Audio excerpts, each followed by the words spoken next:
तो चलिए आज शुरू करने जा रहे हैं थर्मल एक्सपेंशन। थर्मल एक्सपेंशन क्या होता है उसको समझिए।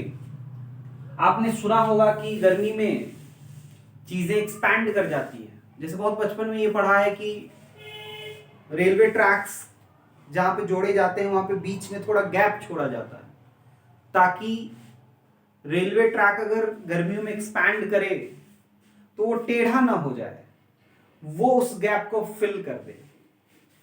तो ऐसे बहुत सारे डे टू डे लाइफ के थर्मल एक्सपेंशन के एप्लीकेशंस हैं। हम लोग उसके थ्योरी को पहले पढ़ेंगे। थर्मल एक्सपेंशन क्या होता है, तो हम ये कह सकते हैं change in dimension of a body, change in dimension of a body due to temperature, due to temperature is called thermal expansion. Change in dimension of a body due to temperature is called thermal expansion. इसको हम लोग कहेंगे delta L, यानी change in length. अगर मान लो length में change हो सकता है तो डेल्टा एल से रिप्रेजेंट करेंगे। एरिया में चेंज होगा डेल्टा ए से रिप्रेजेंट करेंगे। वॉल्यूम में चेंज होगा डेल्टा वी से रिप्रेजेंट करेंगे। और उसके अकॉर्डिंगली इसका अलग अलग नाम होगा। जैसे हम लोग पहला नाम रखेंगे लीनियर थर्मल एक्सपेंशन या लीनियर एक्सपेंशन।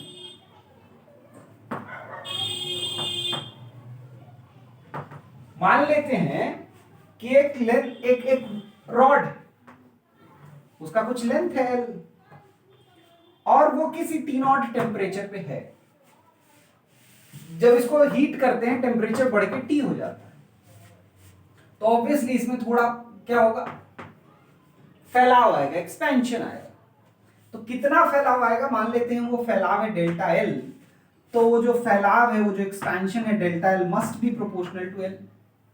होना चाहिए कि नहीं? आप सोचिए कि बहुत छोटा वायर है, उसको सेम टेम्परेचर बढ़ाते हैं, और एक बड़ा वायर है उसमें भी उतना ही टेम्परेचर बढ़ाते हैं, तो एक्सपेंशन किसमें ज्यादा होगा? ऑब्वियसली जो बड़ा वायर है उसमें ज्यादा एक्सपेंशन होगा। So delta L is proportional to L. Second, delta L जो है वो प्रोपोर्शनल टू डेल्टा टी भी होना चाहिए। जितना अधिक आप टेम्परेचर बढ़ाएंगे उतना अधिक एक्सपेंशन होगा। So delta L is also proportional to delta T. इन दोनों को कंबाइन करेंगे तो delta L is proportional to L delta T, ऐसा लिख सकते हैं। और यहां पे हम लोग लिख लेंगे delta L equals to L alpha delta T. Alpha क्या है? Alpha is coefficient of linear expansion.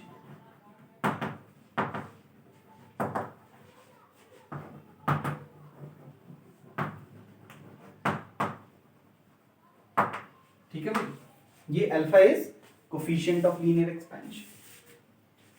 ये तो हो गई एक एक्सप्रेशन डेल्टा एल की।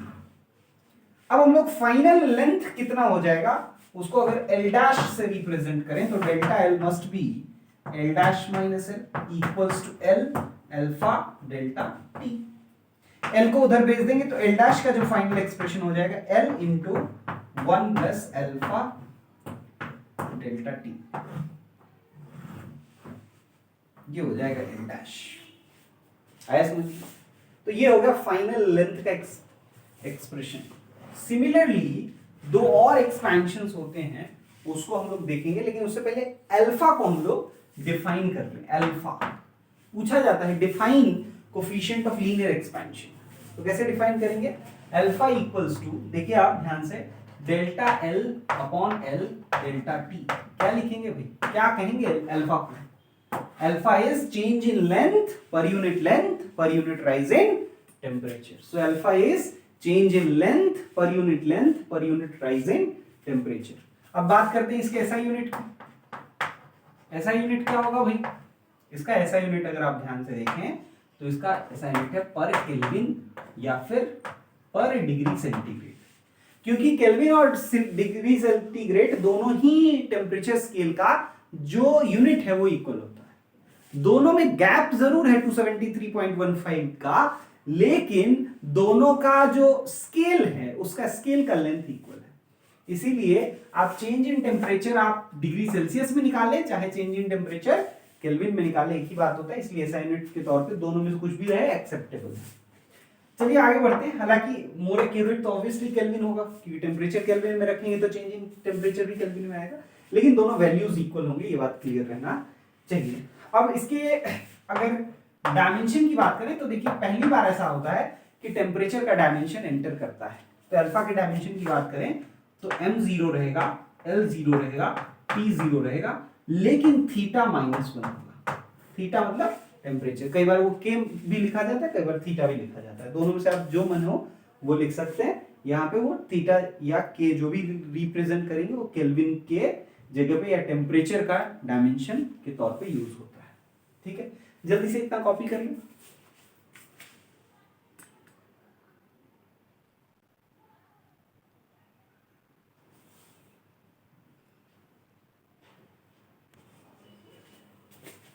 तो चलिए दूसरा थर्मल एक्सपेंशन में दूसरे टॉपिक की तरफ बढ़ते हैं। ये हमने लीनियर एक्सपेंशन देखा, अब दूसरा टॉपिक देखने जा रहे हैं वो है सुपरफिशियल एक्सपेंशन। सुपरफिशियल एक्सपेंशन या फिर इसी को एरियल एक्सपेंशन भी कहते हैं। एरियल एक्सपेंशन क्या है, ध्यान से समझेंगे। मान लीजिए हमारे पास एक एरिया है और इसमें कुछ ऑब्वियसली लेंथ है। आप चाहें तो आसान डेरिवेशन के लिए दोनों तरफ एल ले लें, कोई दिक्कत नहीं। तो ये एरिया जो है हमने स्क्वायर लिया है, तो ऑब्वियसली जब इसको हम लोग हीट करेंगे तो इसमें भी एरिया में बदलाव आएगा। तो अभी अगर इसके एरिया की बात करें तो एरिया एल स्क्वायर है कि नहीं। अब जब हीट करेंगे तो इसका लेंथ दोनों तरफ बढ़ेगा और दोनों तरफ इक्वल अमाउंट में ही बढ़ना चाहिए, है ना। तो ये जो है डेल्टा एल, ठीक है। तो हम लोगों को यहाँ पे एरियल एक्सपेंशन देखना है। तो change in area delta A जो होगा वो ऑब्वियसली प्रोपोर्शनल टू एरिया होगा, और change in area delta A जो होगा वो प्रोपोर्शनल टू क्या होगा भाई, डेल्टा टी भी होगा। और इस दोनों को कंबाइन कर देंगे तो delta A is proportional to A delta T, और प्रोपोर्शनैलिटी साइन हटाएंगे, ये डेल्टा ए है, delta A equals to A beta delta T, जहां बीटा क्या बोलो, beta is coefficient of superficial expansion या कोफिशिएंट ऑफ एरियल एक्सपेंशन। और beta को कैसे हम लोग डिफाइन कर सकते हैं, delta A upon A into delta T, मतलब change in area per unit rise in temperature, change in area per unit rise in temperature. तो ये पर केल्विन इसका भी यूनिट होगा और पर डिग्री सेंटीग्रेड भी कह सकते हैं, पर डिग्री सेंटीग्रेड भी कह सकते हैं, पर केल्विन या पर डिग्री सेंटीग्रेड। अच्छा, अब आगे बढ़ते हैं। नेक्स्ट जो हमारा काम है वो है अल्फा और बीटा के बीच का रिलेशन निकालना। ये भी पूछा जाता है, तो कैसे निकालेंगे समझिएगा। अच्छा, इसमें भी फाइनल एरिया का एक्सप्रेशन निकाल ही लेते हैं, A dash minus A equals to A beta delta T, है ना। तो ए डैश का वैल्यू क्या आ जाएगा बोलो, ए डैश का वैल्यू तो निकाल ही सकते हैं ना भाई, equal to A into 1 plus beta delta, है ना। ये आ गया हमारा फाइनल एरिया।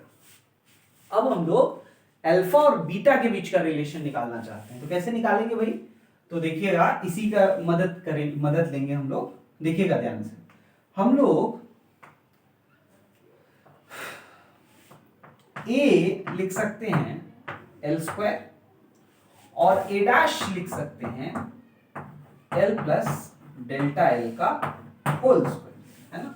आपको ये समझ में आना चाहिए कि यहाँ delta L equal to L alpha delta T है। इसको यूज करेंगे तभी तो अल्फा और बीटा के बीच का रिलेशन निकलेगा, है ना।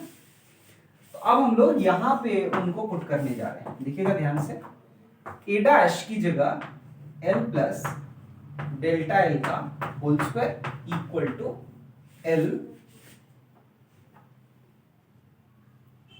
L square into 1 plus beta delta T. कोई दिक्कत नहीं, है ना।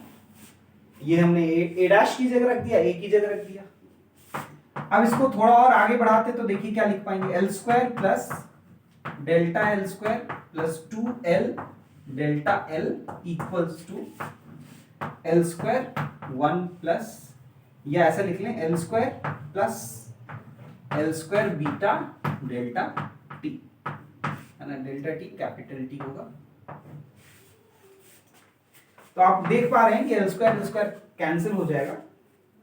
अब देखिए यहां पे एक और चीज आपको बताना चाह रहे हैं कि डेल्टा एल जो है वो बहुत छोटा वैल्यू, 1 से काफी छोटा होगा, और अगर काफी छोटा है तो उसका स्क्वायर करेंगे तो और छोटा नंबर आएगा, और इसकी वजह से delta L square can be neglected. तो इसको ऑलमोस्ट जीरो अज्यूम करेंगे, और ऐसा अगर अज्यूम करेंगे तो देखिएगा 2l delta L equals to L square beta delta T, एक एल से एक एल कैंसिल हो जाएगा, तो ये हो जाएगा 2 इंटू डेल्टा एल। अब उस डेल्टा एल की जगह ये रख सकते हैं L alpha delta T equals to L beta delta T. L से एल कैंसिल हो गया, डेल्टा टी से डेल्टा टी कैंसिल हो गया, तो हम लोग को क्या मिला बोलो, देखो beta equals to 2 alpha, beta equals to 2 alpha, है ना, बीटा इक्वल्स टू 2 अल्फा आ गया। मतलब जो कोफिशिएंट ऑफ लीनियर एक्सपेंशन है और कोफिशिएंट ऑफ सुपरफिशियल एक्सपेंशन है, दोनों में ये रिलेशन है कि कोफिशिएंट ऑफ लीनियर एक्सपेंशन का double coefficient of superficial expansion होता है। जल्दी से इसको कॉपी कर लें।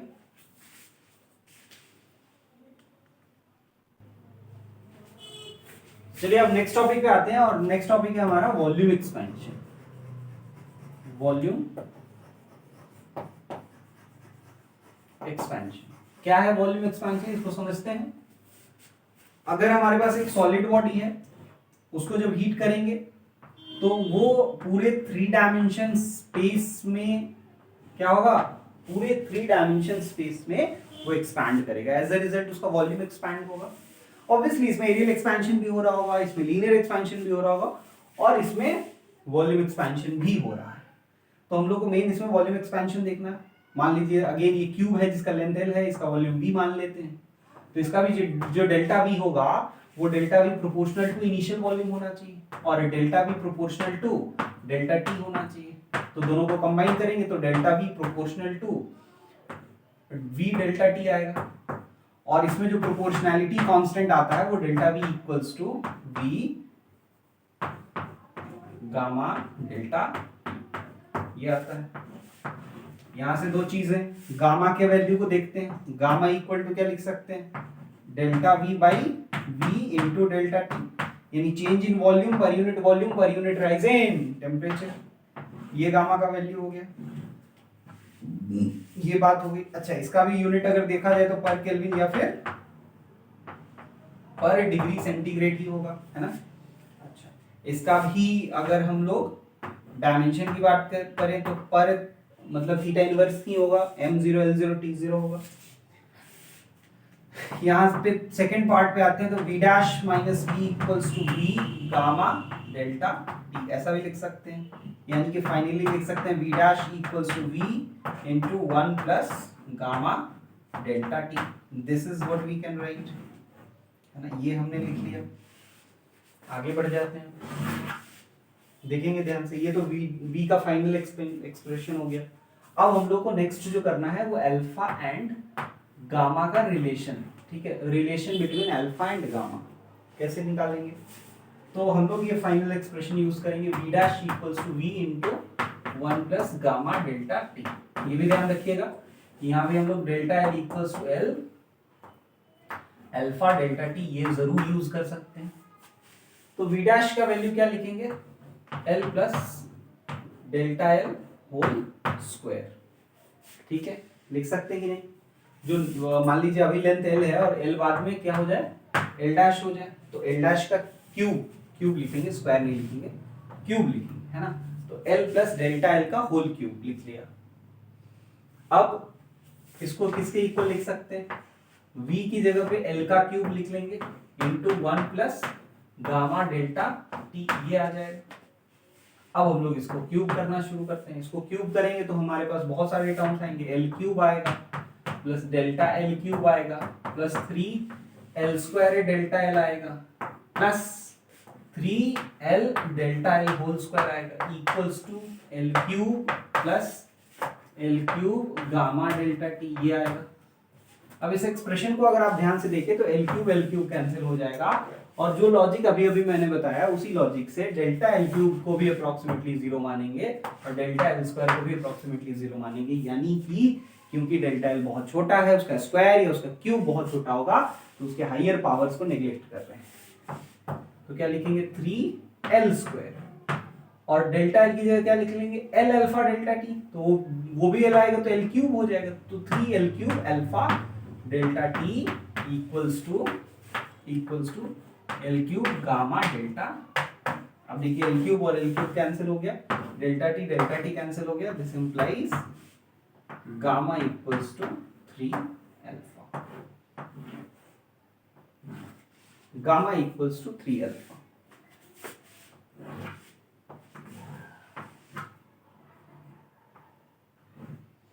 अब देखिए ये तो हो गया, यहां से एक और चीज निकाल सकते हैं कि alpha is to beta is to gamma का जो रेशियो होगा 1:2:3, ठीक है 1:2:3 हो। क्यों क्लियर है भाई, बीटा हमने 2 अल्फा प्रूफ कर दिया, गामा हमने 3 अल्फा प्रूफ कर दिया, तो अल्फा की जगह अल्फा रख ही सकते, बीटा की जगह 2 अल्फा रखेंगे और गामा की जगह 3 अल्फा रखेंगे, अल्फा पूरा कैंसिल होगा तो 1:2:3 ये आ जाएगा, ठीक है। अच्छा एक और इंपॉर्टेंट चीज कि कोई सॉलिड जो होता है उसका अल्फा तीनों अलग अलग डायरेक्शंस में अलग अलग होता है, तो वैसा अगर होगा तो उसका अल्फा एक्स अलग होगा, अल्फा वाई अलग होगा और अल्फा जेड अलग होगा, तो वैसे केस में alpha X plus alpha Y plus alpha Z ये होगा गामा, और बीटा जो होगा वो जिन दो डायरेक्शंस को कंसिडर करके एरिया लिया जा रहा है उस एरिया पे डिपेंड करेगा, जैसे alpha X plus alpha Y, इस तरह का कुछ हो सकता है, ठीक है भाई, इतना तो क्लियर है। उसके अलावा हम लोग को एक चीज पढ़ना है, वो है गामा का वेरिएशन विथ टेम्परेचर, टेम्परेचर के साथ गामा का जो वेरिएशन है वो पढ़ना है, वो किस तरह से दिया हुआ है 10⁻⁵ के स्केल में दिया हुआ है, ठीक है, और यहाँ पे मान लीजिए ये 3 है, मतलब 3 × 10⁻⁵, और ये 6 है यानी 6 × 10⁻⁵, और यहाँ पे मान लीजिए 250 केल्विन है, और इसके बाद ये 500 केल्विन है, तो टेम्परेचर बढ़ाने के साथ उसका जो वेरिएशन है वो कुछ इस तरह का है ना, गामा वर्सेस टेम्परेचर का वेरिएशन इस तरह से। तो क्या कह सकते हैं, gamma first increases with temperature and then it becomes constant, है ना, फर्स्ट गामा क्या करता है इंक्रीज होता है टेम्परेचर के साथ, और फिर बहुत हाई टेम्परेचर पे जाने के बाद गामा जो है वो फिक्स हो जाता है, कांस्टेंट हो जाता है। इसको जल्दी से कॉपी कर लें।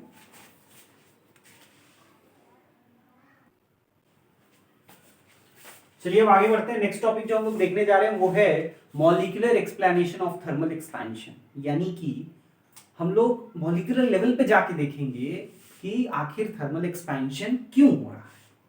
तो देखिएगा ध्यान से, आपने इस तरह का पोटेंशियल एनर्जी वर्सेस आर का ग्राफ एटॉमिक स्ट्रक्चर केमिस्ट्री में देखा होगा। किसी भी दो एटम के बीच में जो बॉन्डिंग होता है तो वो उस बॉन्ड को आप एक स्प्रिंग के जैसे अज्यूम कर सकते हैं, क्योंकि वो जहां पे रहता है वो उसका स्टेबल इक्विलिब्रियम पोजीशन है, और वहां से आप अगर उसको डिस्टर्ब करेंगे तो वो एसएचएम करेगा, वाइब्रेशन टाइप का कुछ मोशन करेगा। आप डिस्टर्ब बहुत तरीके से कर सकते हैं, आप इलास्टिसिटी में फोर्स लगा के डिस्टर्ब करते हैं, थर्मल प्रॉपर्टीज ऑफ मैटर जब पढ़ते हैं तो हीट देकर डिस्टर्ब करते हैं। तो देखिए आप ध्यान से, तो ये एक कर्व है जो पोटेंशियल एनर्जी वर्सेस आर का ग्राफ होता है, ये R0 ये वो जगह है जहां पे अनडिस्टर्ब दो एटम्स के बीच का सेपरेशन रहता है, R0 रहता है। जब हम उसको एनर्जी प्रोवाइड करते हैं उसका एनर्जी बढ़ जाता है, अभी इस समय उसका एनर्जी मिनिमम है, मान लीजिए उसका एनर्जी E0 है, तो separation between two molecules R0 है, और तो बॉडी का जो डायमेंशन है वो नॉर्मल है। अब हम उसको एनर्जी प्रोवाइड करेंगे तो उसका एनर्जी कुछ ज्यादा हो जाएगा, तो जब कुछ ज्यादा एनर्जी होगा तो वो इसके अबाउट क्या करेगा, एसएचएम करेगा। लेकिन ये कर्व जो है वो सिमेट्रिकल कर्व नहीं है, ये सिमेट्रिकल नहीं है, एसिमेट्रिकल कर्व है, यानी कि इधर ये कम डिस्टेंस है और इधर अधिक डिस्टेंस है, ज्यादा डिस्टेंस है। तो आप सोचिए ये अब क्या करने लगेगा, वो पार्टिकल वाइब्रेट करने लगेगा, पार्टिकल वाइब्रेट करेगा उसका मिनिमम जो बीच का सेपरेशन होगा वो ये होगा, मान लीजिए E1 दिए तब तो ये होगा, और मैक्सिमम ये होगा। ये R1 आपको मैक्सिमम दिख रहा है। यहाँ पे अगर हम एक लाइन ड्रॉ कर दें तो ये R1 मिनिमम हो जाएगा। तो एवरेज R, जो एवरेज सेपरेशन होगा वो R minimum plus R maximum by 2 होगा, और ये इस बात पे डिपेंड करेगा कि टेम्परेचर हम कितना अधिक बढ़ा रहे हैं। जितना अधिक टेम्परेचर बढ़ाएंगे उतना ज्यादा हीट देंगे, उतना ज्यादा एनर्जी मिलेगा, उतना ऊपर ये जाएगा, मतलब उतने बड़े पॉइंट के अबाउट ये एसएचएम करेगा या ऑसिलेशन करेगा, और इसीलिए उतना अधिक एक्सपेंशन भी होगा। तो देखिए एवरेज जो R बच जाता है वो R1 minimum plus R1 maximum by 2 होगा। तो क्योंकि R1 मैक्सिमम ज्यादा बड़ा, ये डिस्टेंस बड़ा और ये डिस्टेंस छोटा, इसलिए ये वैल्यू जो R एवरेज आएगा वो R0 से बड़ा आएगा, और इसीलिए थर्मल एक्सपेंशन होता है। ठीक है, एसिमेट्रिकल ग्राफ होने की वजह से। ठीक है, इधर वाला ज्यादा बढ़ने और इधर कम डिक्रीज होने की वजह से फाइनली नेट इफेक्ट क्या होता है, बढ़ता है। अगर सिमेट्रिकल ग्राफ होता तो वो उस पॉइंट के वो जितना आगे जाता उतना ही पीछे जाता, तब तो उसका एवरेज सेपरेशन उतना ही रह जाता, तो कोई थर्मल एक्सपेंशन नहीं होता। तो क्योंकि ये ग्राफ एसिमेट्रिकल है, that is why there is some thermal expansion on heating. अब नेक्स्ट टॉपिक पे आ जाते हैं। नेक्स्ट टॉपिक है थर्मल स्ट्रेस। ये आपको यहाँ पे दिख रहा है एक रॉड। इस रॉड को हमने दो रिजिड सपोर्ट के साथ यहां पे रख दिया है। ये रिजिड सपोर्ट, ठीक है, ये है रिजिड सपोर्ट। अब ये है रिजिड सपोर्ट। इस रॉड के बारे में कुछ जानकारी दी हुई है। इसका लेंथ L है, यंग्स मॉड्यूलस Y है, एरिया A है, और टेम्परेचर में चेंज डेल्टा T। ये हम लोग कर रहे हैं, ठीक है, ये हम लोग टेम्परेचर में चेंज इतना कर रहे हैं। अब उसकी वजह से क्या होगा उसको समझिए। हमको मालूम है कि हर ऑब्जेक्ट का एक नेचुरल लेंथ होता है। हर ऑब्जेक्ट का क्या होता है बोलो, एक नेचुरल लेंथ। लेकिन टेम्परेचर बढ़ाने से उसका नेचुरल लेंथ बढ़ जाता है। मतलब हायर टेम्परेचर पे जो उसका नेचुरल लेंथ होगा वो बड़ा लेंथ ही उसका नेचुरल लेंथ है। जैसे अभी उसका लेंथ L है, नॉर्मल टेम्परेचर अभी मान लो T0 है। अब हमने टेम्परेचर को बढ़ा के T कर दिया, तो जो बढ़ के लेंथ होता वो उसका नेचुरल लेंथ होता। तो अभी अगर टेम्परेचर T है तो भाई ये कॉम्प्रेस्ड है कि नहीं अपने नेचुरल लेंथ, बिल्कुल है। अगर हमने इसको फ्री छोड़ दिया होता और T0 से T टेम्परेचर ले गए होते तो थोड़ा ये बढ़ता, ये इतना बढ़ता, लेकिन क्योंकि रिजिड सपोर्ट से तो बढ़ नहीं पाया। तो क्या वो स्ट्रेस में है? बिल्कुल है।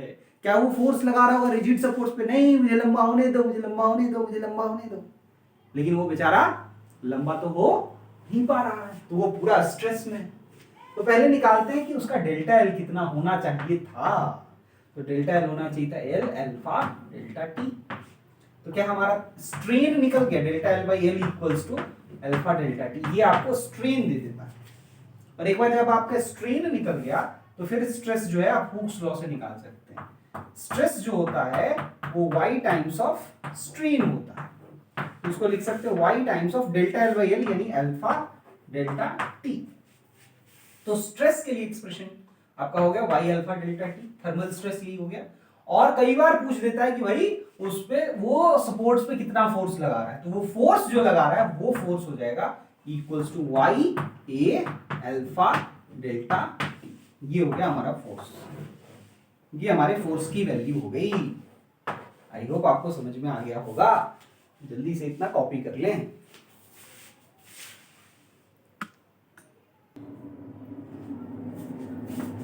चलिए अब नेक्स्ट टॉपिक जो करने जा रहे हैं वो है variation of density due to thermal expansion. कोई बॉडी है,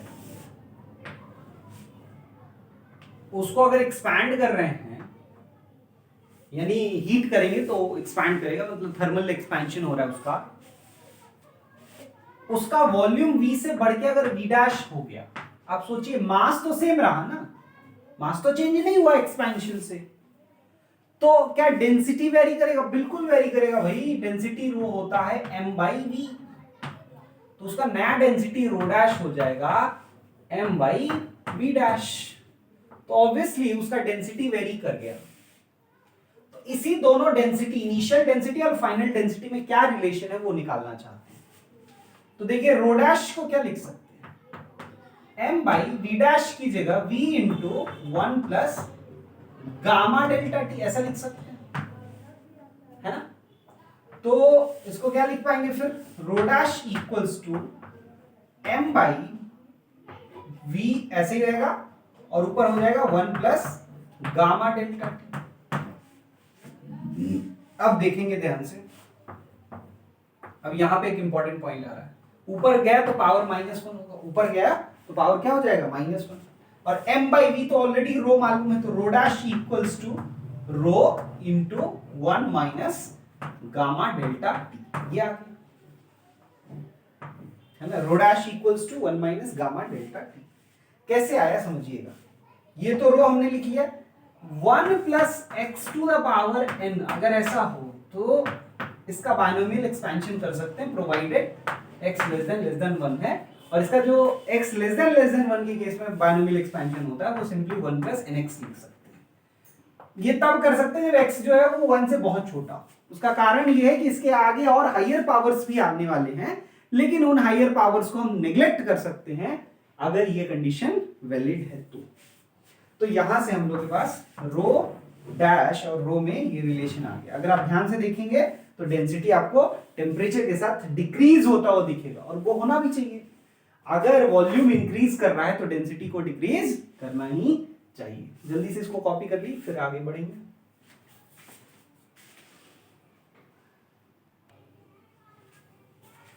चलिए आते हैं नेक्स्ट टॉपिक पे, और नेक्स्ट टॉपिक है expansion of liquid. Expansion of liquid जो होता है, कोई भी लिक्विड को आप जब हीट करते हैं तो आप अकेले थोड़ी हवा में थोड़ा लिक्विड ले लिया और हीट कर दिए, नहीं, वैसा नहीं कर सकते। हमेशा किसी वेसल में रख के लिक्विड को हीट किया जाता है। तो अगर किसी वेसल में रख के लिक्विड को हीट करेंगे तो क्या होगा, किसी वेसल में अगर रख के लिक्विड को हीट करेंगे तो वेसल भी एक्सपैंड होगा, वेसल का भी वॉल्यूम एक्सपेंशन होगा और लिक्विड का भी वॉल्यूम एक्सपेंशन होगा, और एज अ रिजल्ट दोनों का एक्सपेंशन डिसाइड करेगा कि एपरेंटली आपको लिक्विड एक्सपैंड करता हुआ दिखाई दे रहा है या नहीं। लिक्विड एक्सपैंड करना तो तय है, इन जनरल तो लिक्विड एक्सपैंड करेगा ही हीट करने से, लेकिन अगर मान लीजिए वेसल ज्यादा एक्सपैंड करेगा तो आपको लेवल डिक्रीज करता हुआ दिखेगा। अगर वेसल कम एक्सपैंड हुआ तो लिक्विड ओवरफ्लो करता हुआ दिखेगा। तो जब ओवरफ्लो करता हुआ दिखेगा आपको लगेगा कि हाँ लिक्विड एक्चुअली एक्सपैंड किया, लेकिन अगर लेवल डिक्रीज करता हुआ दिखे तो एपरेंटली क्या लगेगा कि एक्चुअली में लिक्विड अपना वॉल्यूम डिक्रीज कर लिया, मतलब एक्सपेंशन की जगह कंप्रेशन हो गया उसका, है ना। तो उसी ये सब एस्पेक्ट को पढ़ेंगे। तो एक्सपेंशन ऑफ लिक्विड दो तरह का होगा, एक तो रियल एक्सपेंशन और दूसरा एपरेंट एक्सपेंशन। देखिए भाई, रियल एक्सपेंशन तो बिल्कुल उसी तरीके से होगा जिस तरीके से हमने पढ़ा है बाकी लोगों का, लेकिन एपरेंट एक्सपेंशन को हम लोग पढ़ने जा रहे हैं। तो मान लीजिए ये वेसल है, पूरा कचाकच भरा हुआ है लिक्विड से, वॉल्यूम भी है, गामा एल है लिक्विड का कोफिशिएंट ऑफ वॉल्यूम एक्सपेंशन, और गामा एस हम लोग मान लेते हैं वेसल, क्योंकि सॉलिड का बना हुआ, तो वेसल का वो गामा है, मतलब कोफिशिएंट ऑफ वॉल्यूम एक्सपेंशन।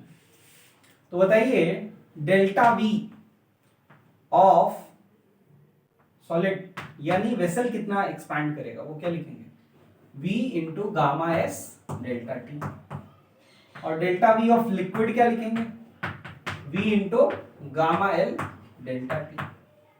तो हम लोग एपरेंट जो डेल्टा वी होगा वो लिखते हैं delta V equals to delta V L minus delta V S. तो आप दोनों को सब्ट्रैक्ट करेंगे तो V तो कॉमन आ गया, अंदर में बच जाएगा केवल gamma L minus gamma S, और डेल्टा टी भी कॉमन आ गया। ये डेल्टा वी एपरेंट है। तो डेल्टा वी एपरेंट को से हम लोग यहाँ पे इसको अगर इक्वेट करें V into gamma apparent delta T से, तो V कैंसिल हो जाएगा, डेल्टा टी कैंसिल हो जाएगा, और गामा एपरेंट जो आ जाएगा वो गामा एपरेंट आएगा gamma L minus gamma S. और ये कंडीशन से डिसाइड करती हैं कि भाई लिक्विड का लेवल राइज करेगा या डिक्रीज करेगा। जैसे यहां देखिए गामा एल अगर ग्रेटर देन गामा एस है तो आपका ये जो डेल्टा वी एपरेंट है वो पॉजिटिव आएगा। तो उस केस में डेल्टा वी एपरेंट क्या आएगा, मतलब पॉजिटिव होगा, और तब आपको लेवल जो है वो राइज होता हुआ दिखेगा। वही अगर gamma L equal to gamma S, मतलब दोनों सेम रेट से एक्सपांड कर रहे हैं, तो आपको लेवल एकदम फिक्स दिखेगा। गामा एपरेंट 0 रखेंगे, उसमें डेल्टा वी एपरेंट भी 0 होगा। और अगर gamma L less than gamma S, मतलब वेसल ज्यादा तेजी से एक्सपैंड कर रहा है, ये गामा ही डिसाइड करता है कौन ज्यादा एक्सपैंड करेगा कौन कम एक्सपैंड करेगा। गामा एल छोटा गामा एस बड़ा है, तो उस केस में गामा एपरेंट लेस देन 0 होगा, लेवल आपको डिक्रीज करता हुआ दिखेगा, और डेल्टा वी एपरेंट जो होगा वो भी नेगेटिव होगा, लेस देन 0। आप नेगेटिव लिख सकते हैं, लेस देन 0 लिख सकते हैं। तो ये हो गया एक्सपेंशन ऑफ लिक्विड के बाद। अब नेक्स्ट पार्ट पे आते हैं। नेक्स्ट पार्ट में हम लोग देखने जा रहे हैं एक्सपेंशन ऑफ लिक्विड तो हो ही गया, इसी में एक और चीज होता है anomalous expansion of water.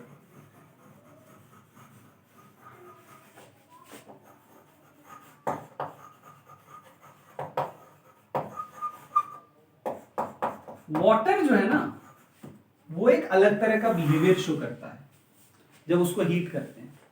Water का हाईएस्ट डेंसिटी कहां पे होता है, 4 डिग्री सेल्सियस पे। लेकिन वाटर एग्जिस्ट कितने पे करता है, 0 डिग्री सेल्सियस पे भी वाटर एग्जिस्ट करता है। मिनिमम टेम्परेचर वो है, उसके नीचे वो सॉलिड में कन्वर्ट होता है।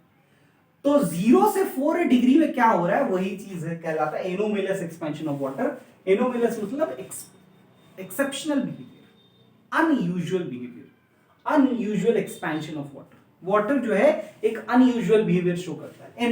इन जनरल सारे लिक्विड ही एक्सपैंड करते हैं विद टेम्परेचर, लेकिन ये जो है हीट करने से कॉन्ट्रैक्ट कर जाता है, उसको देखना है। तो जब हम लोग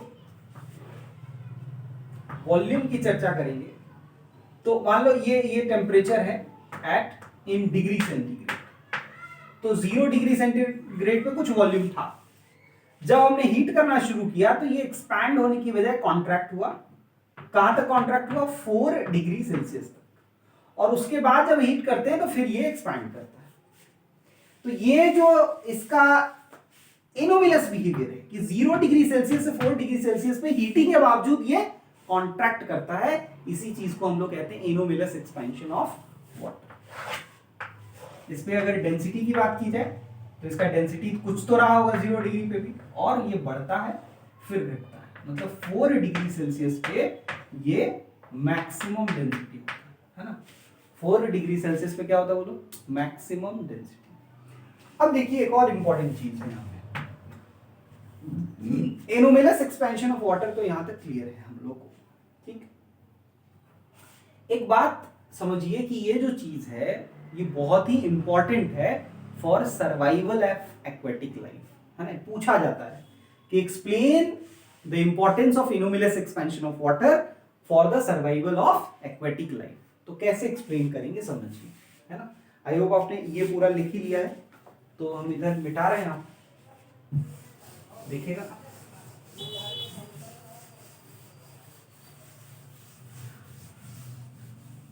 अब देखिए ध्यान से कैसे, how anomalous expansion of water is favourable for aquatic life. मान लीजिए कि ये एक पॉन्ड है। अब आपने देखा होगा हमेशा पॉन्ड में ऊपर वाला जो वाटर रहता है वो गर्म थोड़ा रहता है सनलाइट की वजह से, किसी वजह से, और नीचे का पानी ठंडा होता है ना। तो क्यों ऐसा होता है, क्योंकि ठंडा पानी का डेंसिटी ज्यादा है। अब देखिए ध्यान से, है कि नहीं। ठंडे पानी, अब जैसे नॉर्मली हम बात करें आसपास में इंडिया की बात करें, इंडिया में वो भी प्लेन एरियाज जो है वो नॉर्मल टेम्परेचर पे रहते हैं, उनका रूम टेम्परेचर 20-25 डिग्री सेल्सियस के आसपास होता है। तो वहां पे ऑब्वियसली जैसे जैसे आप ठंडा करिएगा वैसे वैसे डेंसिटी बढ़ेगा। तो जितना हैवी वाटर होगा वो ठंडा होगा, और जो ठंडा वाटर होगा वो हैवी होगा, उसका डेंसिटी ज्यादा होगा तो नीचे होगा। इसीलिए layer by layer temperature decrease करता है, ठीक है भाई। ये मान लो 25 डिग्री सेल्सियस पे होगा तो ये कुछ 15 डिग्री सेल्सियस पे होगा। सबसे ज्यादा डेंस तो यही है, ये नॉर्मल सिचुएशन। लेकिन आप इमेजिन करिए कि आप बहुत ठंडे जगह पे हैं कहीं, तो अगर आप बहुत ठंडे जगह पे हैं तो सराउंडिंग टेम्परेचर डिक्रीज करेगा। सराउंडिंग टेम्परेचर डिक्रीज किया 25 डिग्री सेल्सियस से 10 डिग्री सेल्सियस, तो ये 10 होगा, ये 9 होगा, ये 8 होगा, ये 7 होगा, ये 6 होगा, ये 5 होगा, ये 4 होगा, ऐसा कुछ होगा। अब सराउंडिंग टेम्परेचर और डिक्रीज होगा, सराउंडिंग टेम्परेचर मान लो 4 डिग्री का, तो 4 डिग्री पे जो वाटर है वो सराउंडिंग के कांटेक्ट में जो वाटर होगा तो 4 डिग्री सेल्सियस पे बन गया, तो वो सबसे हैवी, तो सबसे नीचे चला जाएगा। और मान लो 4 डिग्री पे ही सारा वाटर हो गया, सब हैवी है, सब बराबर। अब और टेम्परेचर डाउन, वो 4 डिग्री सेल्सियस से भी नीचे टेम्परेचर लाए 2 डिग्री सेल्सियस, तो सराउंडिंग के जस्ट कांटेक्ट में जो लेयर ऑफ वाटर है वो तो 2 डिग्री सेल्सियस पे, उसके नीचे वाला जो होगा इस बार अब उल्टा हो जाएगा, वो होगा 3 डिग्री सेल्सियस पे, और इसके नीचे वाला होगा 4 डिग्री सेल्सियस। उल्टा हो रहा है। क्यों उल्टा हो रहा है?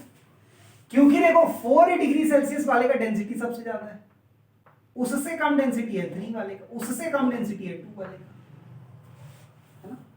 तो अब ऊपर का वाटर जो है वो ज्यादा ठंडा होकर नीचे का वाटर रिलेटिवली हॉट होगा, टेम्परेचर और down 1 degree Celsius, 0 degree Celsius. तो बताओ फ्रीजिंग कहां से शुरू होगा? नीचे 4 अपने आप को मेंटेन करेगा, ऊपर में और लेयर बन गया, मान लो ये 2 डिग्री सेल्सियस वाले हो गए, ये 1 डिग्री सेल्सियस वाले हो गए, ये 0 डिग्री सेल्सियस का वाटर हो गया। तो फ्रीजिंग कहां से शुरू होगा? नीचे से या ऊपर से? ऊपर से। ऊपर से जब फ्रीजिंग शुरू होगा तो आइस का एक लेयर बनेगा, इसलिए आप देखते हैं कि हर जगह जहां बहुत ठंडा वाला एरिया है वहां पे आइस का जो लेयर बनता है वो ऊपर में बनता है, नीचे में नहीं बनता। उससे फायदा क्या हुआ भाई?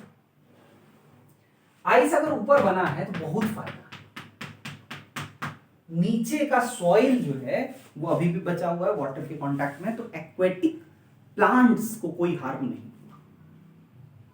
अगर ये एनोमेलस एक्सपेंशन नहीं होता तो सबसे हाई डेंसिटी किसका होता? 0 डिग्री सेल्सियस वाले वाटर का, तो 0 डिग्री सेल्सियस वाला वाटर नीचे होता, तो फ्रीजिंग हमेशा नीचे से शुरू होता, और नीचे से फ्रीजिंग शुरू होगा तो वाटर का और सॉइल का कांटेक्ट खत्म हो जाएगा, तो वो पूरे एक्वेटिक प्लांट्स जो है वो खत्म हो गए। ठीक, एक्वेटिक एनिमल को क्या फायदा है? एक्वेटिक एनिमल्स को फायदा ये है कि भाई बाहर अगर -25 डिग्री सेल्सियस भी टेम्परेचर हो जाए, पूरा एक मोटा लेयर ऑफ आइस आ जाए, फिर भी नीचे सबसे नीचे उसको कहीं ना कहीं 4 डिग्री सेल्सियस वाला वाटर मिल जाएगा।